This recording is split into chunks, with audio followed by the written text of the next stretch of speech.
U prvoj polovini maja 1944. godine odigrala se bitka na Zlatiboru između 5.000 partizana i 10.000 četnika.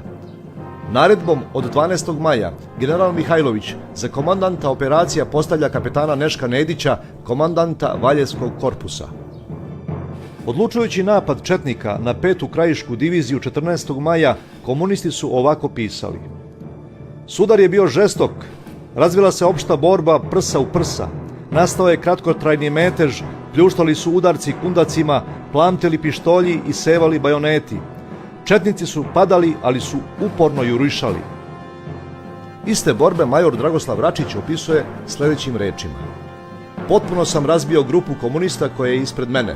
U paničnom strahu i divljem bekstvu ostaci komunista pobegli su preko Uvca. Posle povlačenja komunista u Crnu Goru, kapetan Neško Nedić poslao je kratak radiogram: partizana slobodnih u Srbiji nema.